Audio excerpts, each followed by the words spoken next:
Assalamualaikum warahmatullahi wabarakatuh. Hamdan syukrunillah. Sahabatku, ada berita yang sangat memprihatinkan datang dari Surabaya, Jawa Timur. Ketua PW Ansor Jawa Timur beri peringatan keras terhadap aksi demo HTI Hizbut Tahrir Indonesia di Surabaya. Jadi informasi ini sudah kita duga bahwa di era ini kayaknya kelompok-kelompok yang selama ini sudah kelihatan habis di permukaan akan muncul kembali. Ya, mudah-mudahan pemerintah tegas ya bahwa HTI maupun ormas-ormas terlarang lainnya tidak boleh ada lagi di Indonesia. Walaupun biasanya mereka pintar berkamuflase. Ya. Kita baca beritanya. Minggu 2 Februari 2025. Kemarin ya. Ketua Pimpinan Wilayah Gerakan Pemuda Ansor Jawa Timur, Mustafa Safril, mempertanyakan izin kegiatan unjuk rasa yang dilakukan organisasi terlarang Hizbut Tahrir Indonesia atau HTI di beberapa titik di Indonesia termasuk Surabaya pada Minggu 2 Februari. Mereka tidak mungkin berdemo kalau tidak ada izin. Nah, izin tidak mungkin keluar kalau aparat itu punya komitmen yang sama untuk menjaga NKRI. Ya, saya pikir izin tidak akan keluar.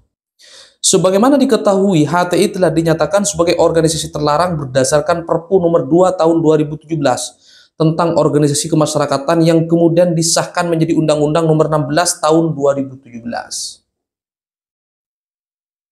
Ya, namanya ideologi memang susah dihapus ya. Walaupun secara normatif itu sudah dibubarin, tapi orangnya kan tetap ada. Ya, seperti FPI tinggal ganti nama aja, ganti singkatan. From Pembela Islam menjadi From Persaudaraan Islam. Ya. Kami mempertanyakan bagaimana mungkin sebuah organisasi yang sudah dilarang oleh negara dapat dengan bebas melakukan kegiatan di ruang publik, termasuk di Surabaya. Jika benar pihak kepolisian memberikan izin terhadap kegiatan ini, maka kami meminta Kapolri untuk menindak tegas bawahannya yang telah mengeluarkan izin tersebut. Tegas. Ketua Pimpinan Wilayah Ansor Jawa Timur, Mustafa Safril. Lebih lanjut, Ansor dan Bansar Jawa Timur menegaskan bahwa jika aparat penegak hukum tidak mampu membubarkan kegiatan HT tersebut, maka pihaknya akan turun tangan untuk memastikan kelompok yang mengancam keutuhan negara kesatuan Republik Indonesia ini tidak mendapat ruang gerak di Jawa Timur. Ngeri ya.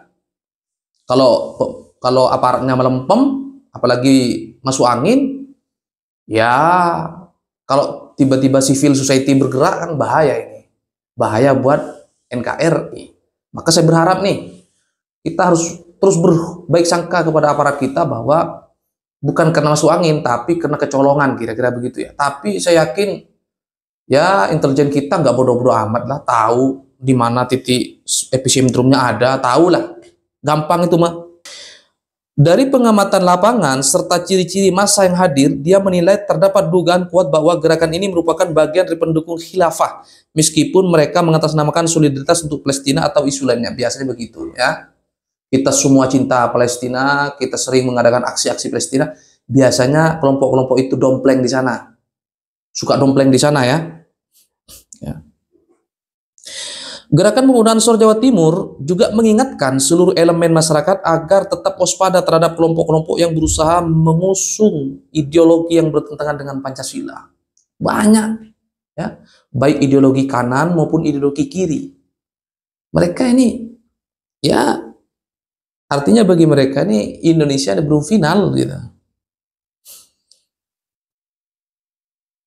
Selain itu, Gerakan Pemuda Ansor meminta aparat penegak hukum untuk bertindak tegas sesuai dengan hukum yang berlaku guna mencegah keresahan di tengah-tengah masyarakat.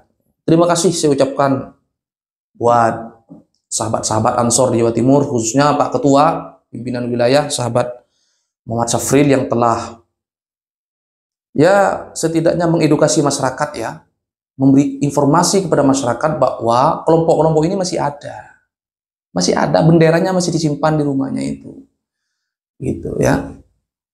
Artinya apa? Kalau negara lengah sedikit, mereka akan bangkit kembali. Dan itu akan menjadi ancaman bagi keutuhan negara kesatuan Republik Indonesia.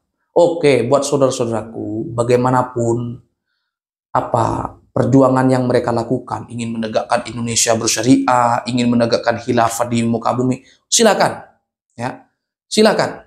Itu pemikiran. Tapi kalau sudah menjadi tindakan, memprovokasi, mengajak orang lain, membuat ormas, bikin perkumpulan, kemudian dia turun ke jalan, lah itu yang berbahaya, berbahaya, berbahaya buat persatuan dan kesatuan Indonesia. Indonesia ini sudah final.